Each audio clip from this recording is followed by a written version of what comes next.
Can I get your opinions on technology in today's day and age? We just had the iPhone X being released this week as of recording. Oh, it's So, actually coming out this week.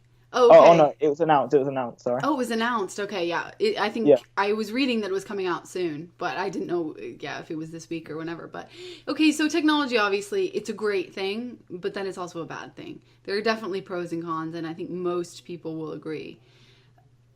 And even there are pros and cons in the sense that we're so connected nowadays. Like it kind of obliterates a sense of community because it connects the entire world. So you're very outside your own communities because you're so connected to other people. This can be a very good thing, but then also a bad thing. I think it's also one con is I think children. I don't think it's a good idea to give them access to technology at least often because I think it hinders their ability to develop their minds healthily and have imagination and creativity. And I mean, I've seen how it affects kids because I was a nanny for a while, and it's usually not a good thing when they're always on their iPads or iPhones or whatever it may be. I also don't like the idea of, them having that kind of power over you through your technology. They can watch you through your computers or phones or whatever it may be. Like, you don't Oh, I even don't know. like that. Yeah. Yeah. I mean, WikiLeaks did prove that, that they were doing this. And I mean, there's even that photo of Mark Zuckerberg sitting in front of his computer and there's a little piece of tape over the camera. And it's Oh, like, yeah. well, if he's covering it, then we should probably all be covering our Yeah. cameras. I So, don't trust that at all. yeah, Like so webcams, all that. it's a complete invasion of privacy, and I really hate that. And the thing about technology is it's never enough. So they're going to keep developing and developing and developing. And now they're talking about AI. They want to develop AI. And I think that's a really scary thing. I don't think we want that at all. Imagine your computer, you have an AI and it watches and listens to everything you do, records it whenever it's not covered, or listens. They basically have anything that they need on you to blackmail you, like through your whole history. They have, it's a complete invasion of privacy. And I think it should be illegal, frankly. But I think it's the fact that it seems one way. You can't see them watching you. If you could, you'd be like, whoa, shut it down. But you don't even notice that they're there, that they're watching you through your webcams or whatever. So I think AI is a really bad idea. And I just don't like the fact that it's an invasion of privacy. And then also, there's plenty of studies of overindulging in television or many things, even pop music, and it contributes to actually making you dumber and being on your phone too much as well, even if it's only beside you, even if it's if you power it off, I think it's fine, but if it's beside you on even. So I was actually researching that because I was interested in how it affects you, and it's actually negative. So there's obviously really good things because you can connect people around the world. Sometimes you need to make these connections, and it can be very useful in your life and what you're trying to accomplish. But then there are the cons that need to be weighed and taken into consideration as well. And there's plenty of them, which I think a lot of people choose to ignore just because they want to retain access to the benefits of technology. So it just depends the way you look at it, I guess, and the way you use it and how much you have and how often you're using it. Yeah, I just want to touch on 2 points you've made there. Um, I wrote an entire article on pop culture and music, Yeah. and in the last 10 years, the average lyrics in a song, I think it was in the Billboard top 30 songs or something. Mm-hmm. It's gone down from a grade 3 to a grade 2. In the last 10 Yeah. I think it does make you dumber. It's subconsciously it does. Mm-hmm. And to be honest, I think there's more negatives to technology than pros. We become more almost distant with each other. In face-to-face conversation. That too. Yeah. I remember, I guess. I was just going to say, I remember reading an article. There were kids in New York City, younger kids who actually were going to etiquette classes to learn how to socialize because people are losing that. Back then, it was considered an art conversation. People would practice in private and develop their conversational skills so that they could present themselves well. And to really connect with a person, you need to be face-to-face. And if you can, not string sentences together, or you're fidgety because you're just not used to socially interacting, then obviously it doesn't come off as well. But so many people just speak to one another online, and it is unhealthy because it's not real. It's very artificial. It's just incomparable to the real thing. Yeah, because you notice with tweets, people don't speak like that in real life. Yeah. Even on private messages, all sorts. Yeah. Like, I guess even over a Skype call, just like this, if we were in a cafe, for example, we wouldn't be speaking like this. I don't think. Yeah. That might be because this is going to go on the internet, but yeah, it's Well, it's very different with the feeling of a camera on you. You're just more self-aware on what you're saying, and I think that's just will always be natural. When you're with someone and you know that there's no camera, you're not being recorded or watched, you'll just be a lot more open and loose, and maybe say things that you probably wouldn't say, or at least think twice about saying on camera. Just even not that they might be controversial, the things you would say, but just you would be more self-conscious. That other people are going to see this if I, really open up into my, silly self. Other people are going to be like, whoa, what a weirdo, I don't know. But it definitely is very different. Lauren and I actually did a podcast about this, like honest conversation, that it's becoming more and more rare of a thing. There's nothing compared to, being in a cafe or a pub or something with some people and talking late into the night. You get the most, the richest conversations this way. Yeah. Which is, I think it's very sad that the art of conversation is dying. Mm-hmm. It is very sad because it's a clever skill to have, I guess, because but you can use it for good or bad.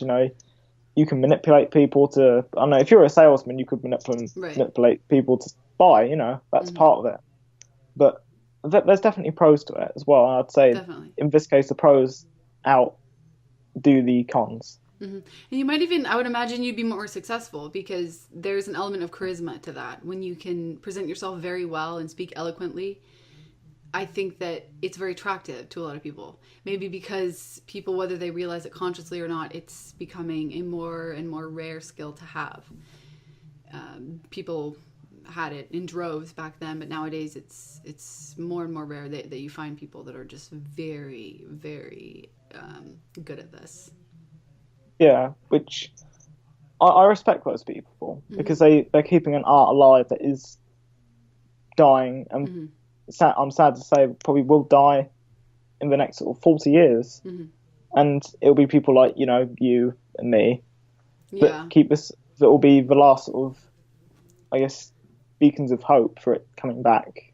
But I've always found the Brits, just in general, maybe. I've only seen, the ones on YouTube or whatever, but I found them to actually be a lot better than Americans at expressing themselves in language that sounds more intellectual, I guess. They know a lot of vocabulary. That's what I mean. They have just even teen Brits. I'll watch them online. Like you can watch a makeup tutorial and someone is using, great, very impressive vocabulary.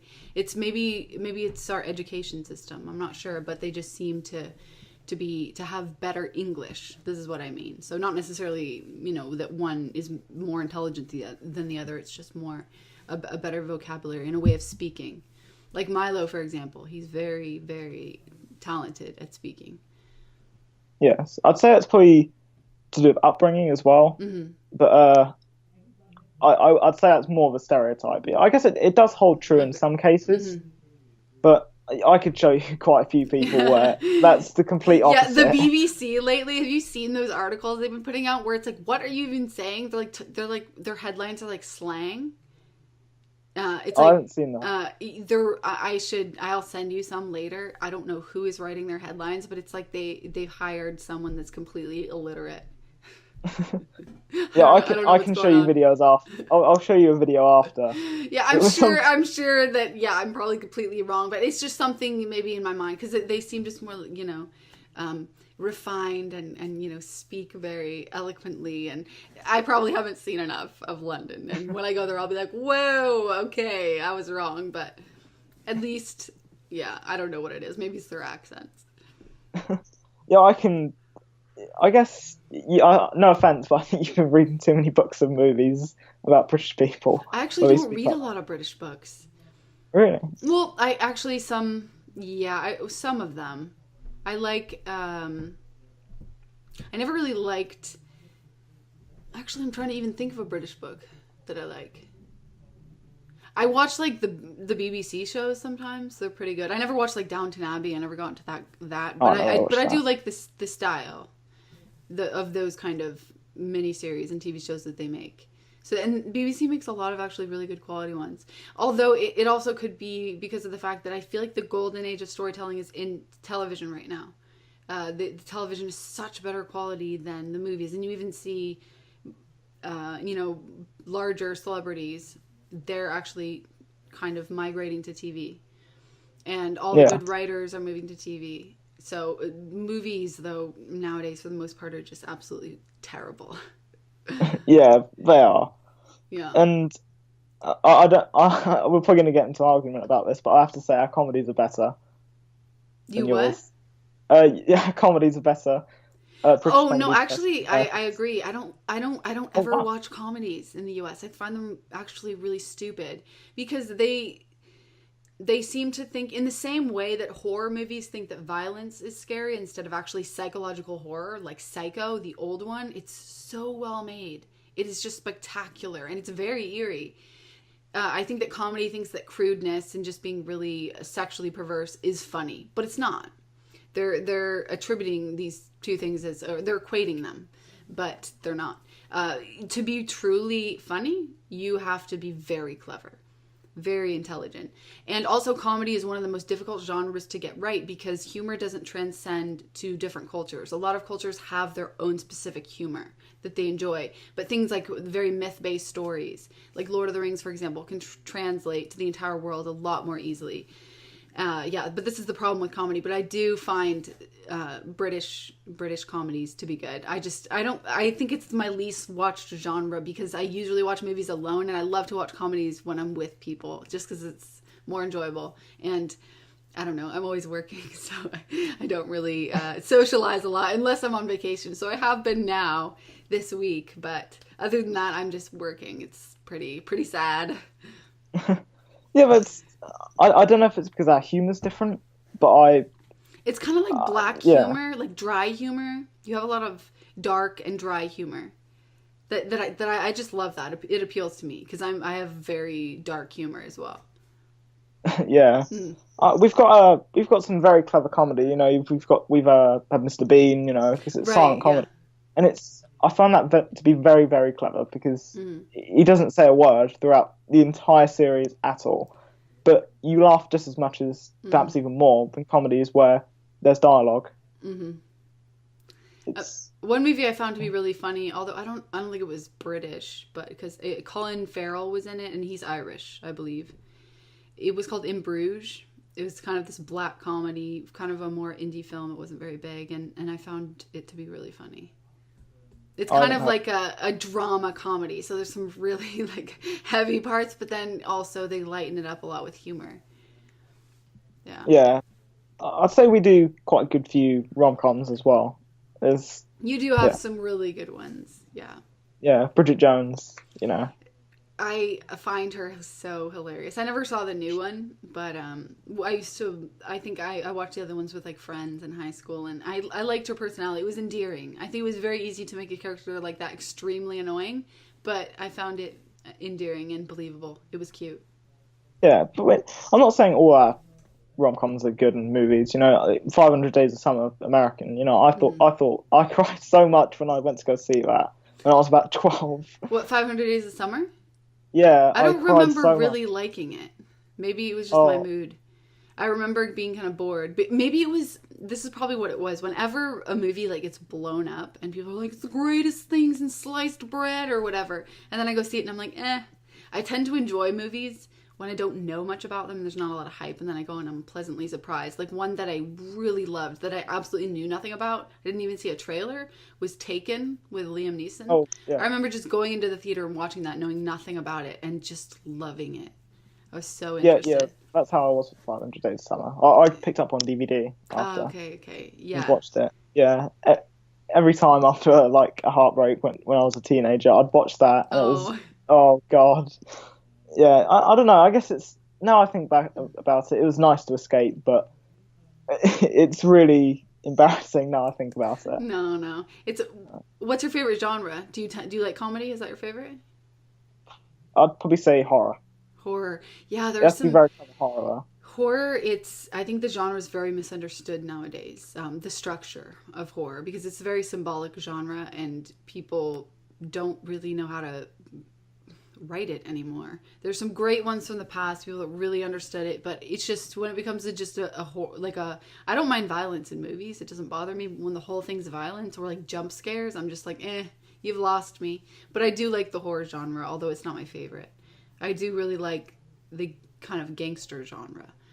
Like Scarface. Yeah, Oh, I Scarface, love of that course, yeah. So like basically through like the 70s through the 90s, I think was the golden age of gangster movies. There's some great ones, starting from The Godfather, maybe ending with Goodfellas in 1999, I think that was. Although there were a few pretty good ones made in the 2000s, but not many. I think it started to go downhill from there. But there were some really, really amazing movies made. And even action movies, there's some great ones from like the 80s, 90s.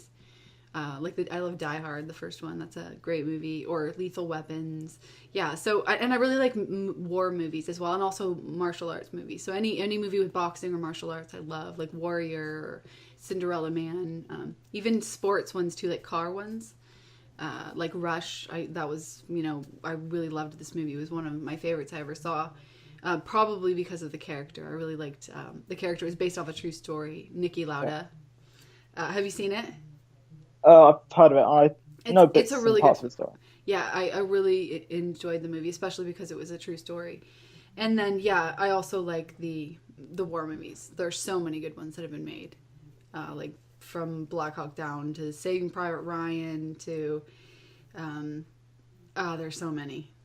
Definitely those genres. So I do like rom-coms sometimes, especially when I'm really tired and I've been like working a lot and I just want to like watch something that doesn't take any thought. It's just nice. That's when I'll watch a comedy usually. But I love, especially as a kid, I love movies and music and books, like anything story related. And I miss it. I miss being able to write and watch movies and analyze the structure and learn things from the way that different writers or directors have done things. But I just don't have the time anymore. And I really think it's worth it, though, because it is an important thing to speak out against what's going on in the world today. So obviously sometimes you have to just give up stuff. But obviously I intend to write more. It just might not be a lot of fantasy and sci-fi. I'll just have to maybe give that up to an extent. Unless I do one that's very metaphorical for politics. Yeah. There's quite a few genres I do like, but I'm in agreement with you that the horror films where it's just gore throughout the whole thing, I don't find it very good, Mm-hmm. To name one, Saw, I never really got into those genre of films. I just found it to be people dying in horrific ways.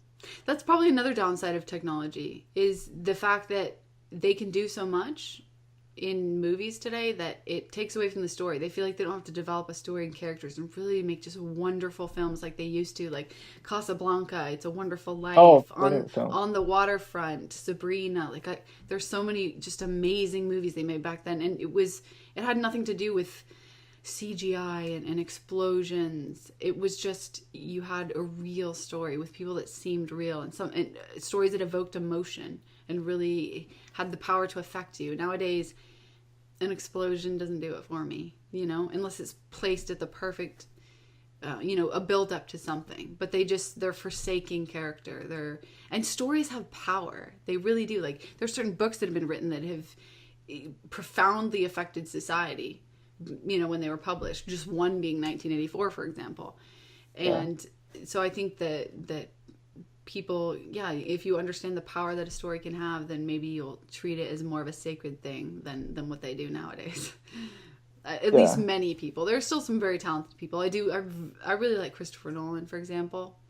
I think he's a great director, storyteller. So I do like him, but it's just a lack of good directors, I think. David Fincher's pretty good. He was the one who did Gone Girl. I specifically like Social Network. I thought it was very well done. I think I saw that. Yeah. I'm presuming you read the book of Gone Girl as well. Do you read that? No, I didn't read it. Of course, I'm aware of it, and maybe I read a sample because as a writer, I was aware of everything that was selling and doing well in the industry at all times. So I never read all the Hunger Games, but I did read like samples. I think the ones that I read were Harry Potter, but I only read like 3 books. I never read the whole series. Yeah, I was always just aware of everything that was selling. So in the industry, and there were books, that would get really big, one being Gone Girl, and then it would just dominate conversation for like 2 years, and no one would talk about anything else, and it was like, please, enough. You got really sick of it, but that's kind of how it is. And then you also get a bunch of people writing the same thing because it's like, ooh, this is selling well. It's capitalize. I saw your video on. Yeah, I saw your video on that. This is so common in the writing industry.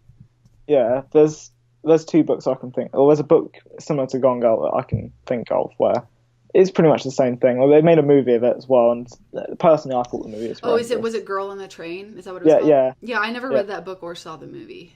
So, the movie, but I did hear people comparing it to that. Yeah, the movie. Oh my god, it was awful. That's Really? an hour. That's like an hour and a half of my life I'm never going to get back. Oh, I do like that actress though, Emily Blunt. I liked her in. Have you seen Edge of Tomorrow? That science fiction film. Oh yeah. I saw Such a good movie. I wasn't expecting anything from that, but it was really good. And you notice, and it's so rare that they have these in stories nowadays. You remember the character's arc, Tom Cruise's character. So he began the film as this coward. He didn't want to fight. He didn't want to serve. He wanted other people to do it, even though the world was ending. He was going to let it to other people, but he had to basically be challenged the entire film and keep slipping up. And then he actually developed courage and character and a spine and became a good person. That's how stories are supposed to be. Like, you can start as someone who's more good than bad, and then you end bad, or you have, like 3/4 through the book, you have kind of an apparent defeat and you've done a lot of bad things, but then you kind of have a self-revelation and grow from there and end on a good note. Or you can start good and end bad. But usually when it does, if you end a character in a negative place, you need to have consequences for that. And that way it shows the reader that, like, for example, in The Godfather, Michael Corleone starts in the very first film as this great person. He doesn't want to have anything to do with his family's business, the mafia. And he's, in the military, he's a very upstanding citizen. But by the end of the 3rd movie, he's like become the Godfather. Then he's lost his daughter. His marriage is broken apart, his whole family. He dies alone. So that's the consequence to that, because he completely devolved and became a horrible person. And it's a very subtle message, but it's the right one. And nowadays it just gets lost. People don't understand that stories need to contain a moral argument nowadays in order to really be a solid story. So you can just, when you learn traditional story structure, you can analyze it in all the stories that you see, and you can specifically see right away, and even objectively, why a story is good or why a story is not good. It's a lot more difficult to judge your own. It's way easier said than done. Plus, even if you have a vision of something great, it's very difficult to execute it. But I think that just comes with practice. But you can always see in other people's books. That's why it's, I think, good to get sometimes outside opinions, because people will see things that you can't see. Yeah. Yeah. I'd say that probably holds true. Mm-hmm. Yeah. Yeah. So, do you have a last note on technology? I think that just because we can do something doesn't mean we should. And I think that a lot of humanity doesn't agree with this principle, but I definitely do. That we'll go places that we really wish we hadn't. And once the toothpaste is out of the tube, you can't put it back in. So I think we need to be very cautious about the type of technology that we do try to develop, because I know there's so many people obsessed with transhumanism and these kind of things right now, and I just think we should stay away from it, to be honest. And AI, I don't think it's a good idea, but obviously different countries realize right now that whoever develops AI first is going to be at the top of the power structure, so they all want to develop it. So it's this race right now.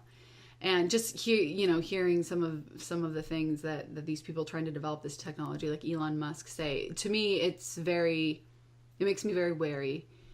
So I don't think it's a good option for humanity, but it's going to happen anyway, regardless of my opinion. It's just, I don't think it's a good idea. And I could be wrong, correct me if I'm wrong, or maybe, I'll look after, but I believe it was Stephen Hawking that said, and I don't have this great opinion of Stephen Hawking, but him saying that you shouldn't develop AI. It's a very bad idea. I'm pretty sure it was him.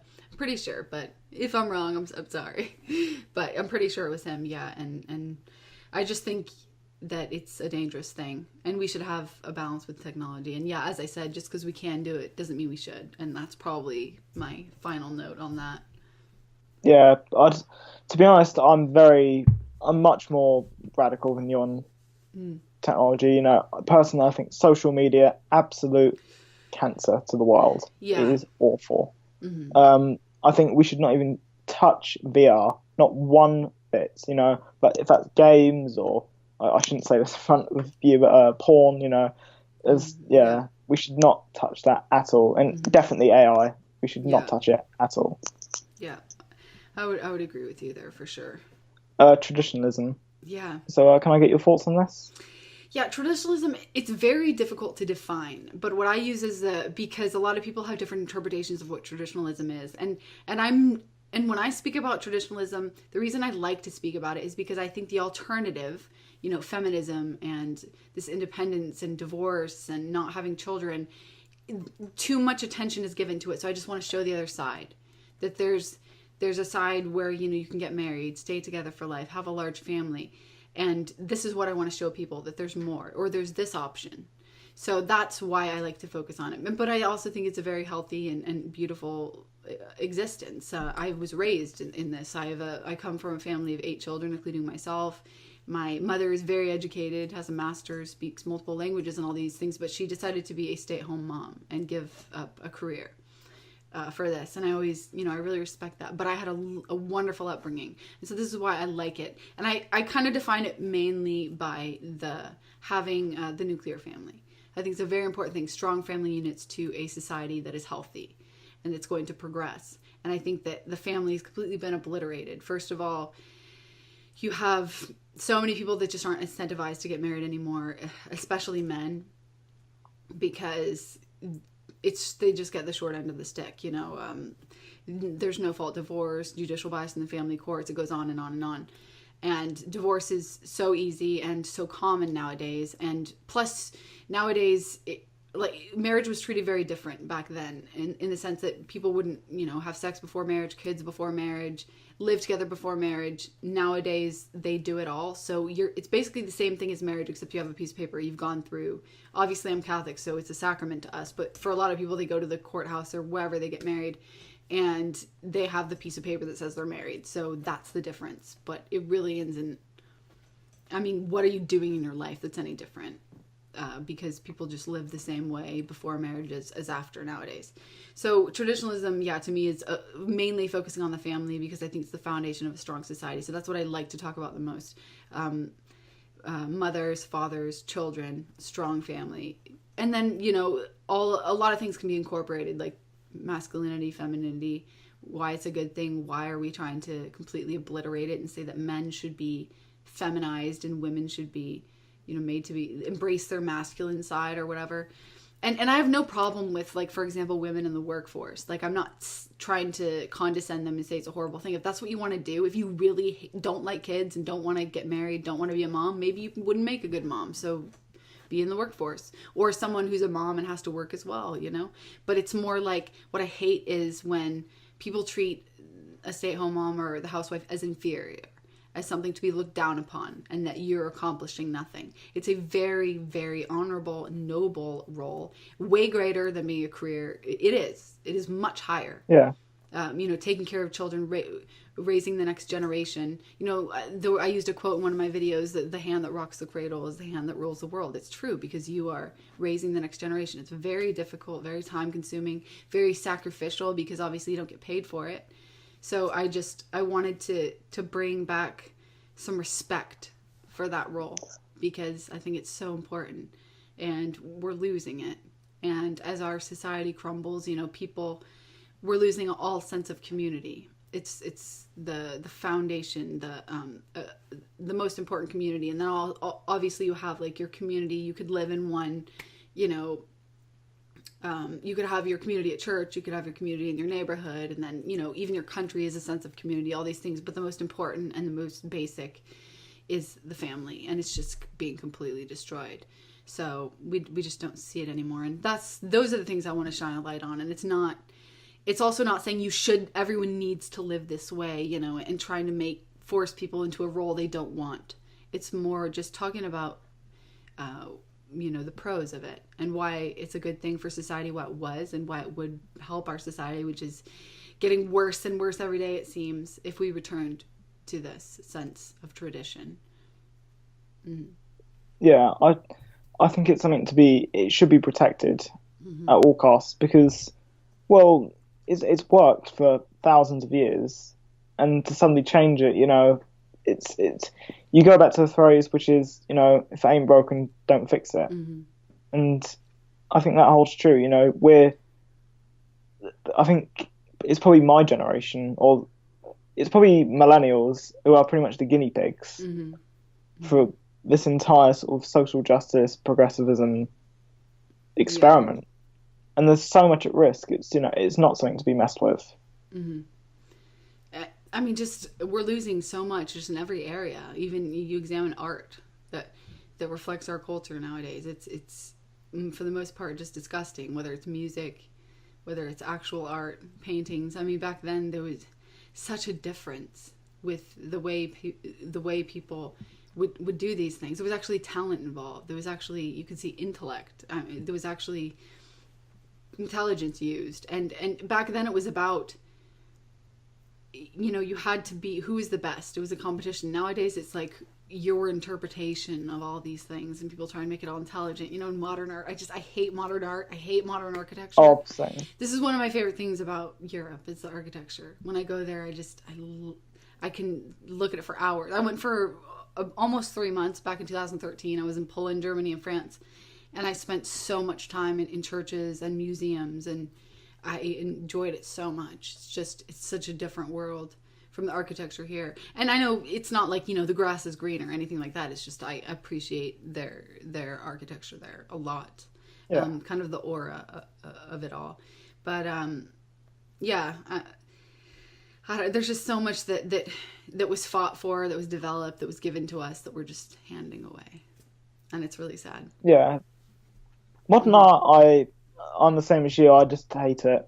Modern architecture, I don't hate it, but I definitely don't like it. I prefer traditional architecture because the thing I find is when you go into a church or something like that, you go in there and it's almost like looking back in time. And for me, I always doze off into a dream about what actually happened in that church. When it was being built, the first services there, what's gone on. Funerals held there, marriages. All sorts. Yeah. Something I find sad about it is, I went to Notre Dame and it's like a museum. That's not what it was meant for. That's not the purpose why it was built. You're supposed to hold mass there, and I just find it sad that it's become like this zoo. With all these people pointing and taking pictures all day, and it's like using, I don't know, a lamb as a horse. It just doesn't work. It's not the purpose that you use it for. That was a bad example, but you get the gist. So I found that really sad. But and there are so many churches there that they just don't use anymore, in that way. And yeah, it's too bad. But then again, our world is like very much rejecting Christianity nowadays, so it makes sense. Yeah, I'd say you should definitely go to these sort of very nice architectural places, churches, for example, because there'll be mosques soon. I can guarantee you that. Yeah, there's that as well. It's true though. Yeah, sadly, it will be. Or you'll get so far, and people are saying, "No, the church is offensive. Let's knock this church down." Because I don't know, like 1,000 years ago, there was an execution there or something. Or there was something crazy went on 1,000 years ago, and suddenly we must knock it down. Right. So, well, it's also as soon as they get a dominant position, they're going to start imposing their will on us. Why wouldn't they? They already try and do it. They're not going to give us the same freedom. They're not going to show us what we show them, the same tolerance. But that's the thing. A lot of them are very extreme in their faith. Like they go all the way. They're not someone who's like, yeah, I'm Christian, but I go to mass once a year. There's a lot of them are very ardent and fervent, and they have a lot of zeal. And if you're going to be religious, why not? Actually be religious. So this is how they are, and so they don't. I think they'll be a little less tolerant of us in comparison, anyways, with how tolerant we are of them. I mean, it's like after a terror attack, it's like, not all Muslims, and then, Yeah. Without even, or the one that just happened in London, the bomb and injured like 22 people. No one was talking about the terrorists or the fact that it was terrorism. They were talking about Trump's tweets. How they were offensive. It's disgusting. It really is just so disgusting. It's awful. Yeah. Yeah. I'm ashamed, because I look at that and I look at, when I see something like that happen, I think, what are Americans thinking of us? What are Canadians thinking? Or Canadians are in enough shit as it is, isn't it? Yeah. Trudeau is such a disaster. Yeah, if they were in Europe, like if they were part of continental Europe, they would be Sweden right now. I know Lauren's Canadian, isn't she? Yeah, she's Canadian. Yeah, she is so lucky that it is not in mainland Europe, because otherwise that country would be a hellhole. Yeah, she's actually done some good videos recently. She's been reporting more in Canada. Very interesting, but yeah, a lot of countries are having their struggles right now. But definitely a common one is the migration. Yeah. So do you have a final note on traditionalism and this entire episode? Well, I think I'd just reiterate that, traditionalism, it's more like, on my channel, you can come here not to be told what to think and do. It's more like I'm presenting an alternative to what is just forced down people's throats by all the big platforms and public figures and medias and entertainment. So it's an alternative that you can see and explore and think about and consider. And so that's basically the purpose of my channel, to give another option that really would probably, for a lot of people, not everyone, but for some people, give them a more fulfilling life, make them happier, not feel like they all the women need to go out and get college degrees and then work till they're 30 and then can start considering marriage when, most of the good guys are taken, they're married, or, your time is passing as a woman, your value decreases over time. So, but men, it's the opposite. So I just think that they're being told that what's going to make them happy is this independence. And I don't necessarily think that's true, because I think a lot of women, not all women, but a lot of women have an innate desire to be mothers and to have a family and to have this life. It's more of a natural role to them. Yeah. And a lot of women will be like, oh, I don't have any maternal instincts. And it's like, when you don't use something, you lose it. So if you're in a workforce all day, when are you using any kind of maternal instinct? When are you nurturing? You're not. So it's just different things to consider. And you might find it interesting, but for people who choose to watch. But yeah, then again, in no way am I trying to force anyone to do anything, because I strongly believe in free will, freedom of speech. That's why I support freedom of speech so much, because I believe that we all make our own decisions, and we all need to be responsible for them as well, which is something our society has completely lost. Lack of accountability. It's like gone. But yeah, so that's basically the purpose of my channel, just to give an alternative, and maybe it will help some people, hopefully. Yeah, and I wish you luck in spreading that message. Thank you. And yeah, and just to maybe add, that's not all I cover on my channel. I interview a lot of really interesting people, like, politicians or just other personalities on the right. Not even all of them are on the right. Or then, I do the podcast with Lauren. We talk about a bunch of random things. Or I make videos with my twin sister. We do like a lot of traditionalism with that. But then we do other things. So my channel's really versatile. It's not just the one thing. Yeah, and of course you've got the old episodes of Virtue of the West, which is now gone. Yeah. I'm very sad about that. Yeah, I know it was getting a lot to be a lot, but I think that people are really enjoying Tara's new show, This Week on the Alt-Right. So yeah, I'm sure that she's gonna be doing great with that.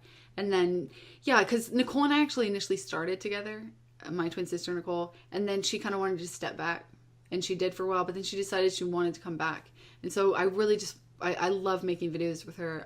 I would really like to put in a lot into this, because she, my twin, who I get along with the best. So, but I did have so much fun with Tara, and we really got some great people to interview. And there's close to 30 episodes we did. So 30 hours of pretty much of stuff that people can watch. So it's a lot. Yeah. So it's been great having you on, and I'd love to have you again on sometime in the future. Yeah, for sure. I really appreciate it. Thank you for the invite. That's all right. Brittany's channel will be down in the description. Tune in probably next week, and hopefully we'll have another guest. Thank you for watching. I'll see you again soon.